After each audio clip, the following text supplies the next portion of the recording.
ದಿನಗಳಿಂದ ಮಾಯಸಂದ್ರ ಗ್ರಾಮದಲ್ಲಿ ಹಾಗೂ ಮಾಯಸಂದ್ರ ಹೋಬಳಿಯಾದ್ಯಂತ ಸರಣಿ ಕಳ್ಳತನಗಳು ಹೆಚ್ಚಾಗಿದ್ದು ಸ್ಥಳೀಯ ಗ್ರಾಮಸ್ಥರಲ್ಲಿ ಆತಂಕ ಹೆಚ್ಚಾಗಿದೆ. ಶನಿವಾರ ರಾತ್ರಿ ಮಾಯಸಂದ್ರ ಗ್ರಾಮದಲ್ಲಿ ಬಸ್ ಸ್ಟ್ಯಾಂಡ್ ಆವರಣದಲ್ಲಿನ ಇತಿಹಾಸ ಪ್ರಸಿದ್ಧ ಶ್ರೀ ವೀರಾಂಜನೇಯ ಸ್ವಾಮಿ ದೇವಸ್ಥಾನ ಮತ್ತು ಈಶ್ವರ ದೇವಸ್ಥಾನಕ್ಕೆ ಬಾಗಿಲು ಮುರಿದು ದೇವಾಲಯದ ಒಳನುಗ್ಗಿದ ಕಳ್ಳರು ದೇವಾಲಯದ ಹುಂಡಿ ಸೇರಿದಂತೆ ಮುಂತಾದ ವಸ್ತುಗಳನ್ನು ಕಳವು ಮಾಡಿದ್ದಾರೆ.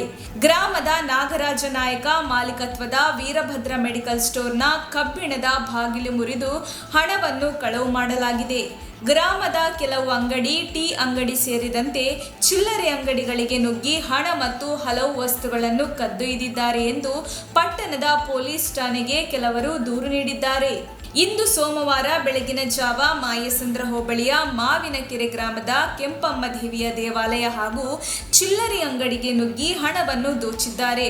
ಒಟ್ಟಾರೆ ತಾಲೂಕಿನಾದ್ಯಂತ ಹಾಗೂ ಮಾಯಸಂದ್ರ ಹೋಬಳಿಯಾದ್ಯಂತ ಕಳ್ಳತನ ಪ್ರಕರಣಗಳು ಹೆಚ್ಚಾಗುತ್ತಿದೆ. ಈ ಸಂಬಂಧ ಸಾರ್ವಜನಿಕರಲ್ಲಿ ಆತಂಕ ಹೆಚ್ಚಾಗಿದೆ. ಮಾಯಸಂದ್ರ ಗ್ರಾಮದಲ್ಲಿ ಉಪ ಪೊಲೀಸ್ ಠಾಣೆ ಇದ್ದು ಏಕಕಾಲದಲ್ಲಿ ಇಂತಹ ಪ್ರಕರಣಗಳು ನಡೆದಿರುವುದು ಸಾರ್ವಜನಿಕ ವಲಯದಲ್ಲಿ ಭಾರಿ ಚರ್ಚೆಗೆ ಗ್ರಾಸವಾಗಿದೆ. ಪೊಲೀಸ್ ಇಲಾಖೆಯು ರಾತ್ರಿಯ ವೇಳೆ ನಿಗದಿತ ಗ್ರಾಮಗಳಿಗೆ ಸರಿಯಾಗಿ ಗಸ್ತು ಬರದ ಕಾರಣ ಕಳ್ಳತನಗಳು ಹೆಚ್ಚಾಗಿದೆ. ಕೂಡಲೇ ಪೊಲೀಸ್ ಇಲಾಖೆಯು ಹೆಚ್ಚಿನ ಜವಾಬ್ದಾರಿ ಹೊತ್ತು ಪ್ರತಿದಿನ ಎಲ್ಲಾ ಗ್ರಾಮಗಳಿಗೂ ಗಸ್ತಿನ ರೂಪದಲ್ಲಿ ಭೇಟಿ ನೀಡಿ ಹೆಚ್ಚಿನ ಗಮನ ಹರಿಸಬೇಕು ಎಂದು ಸಾರ್ವಜನಿಕರು ಮನವಿ ಮಾಡಿದ್ದಾರೆ.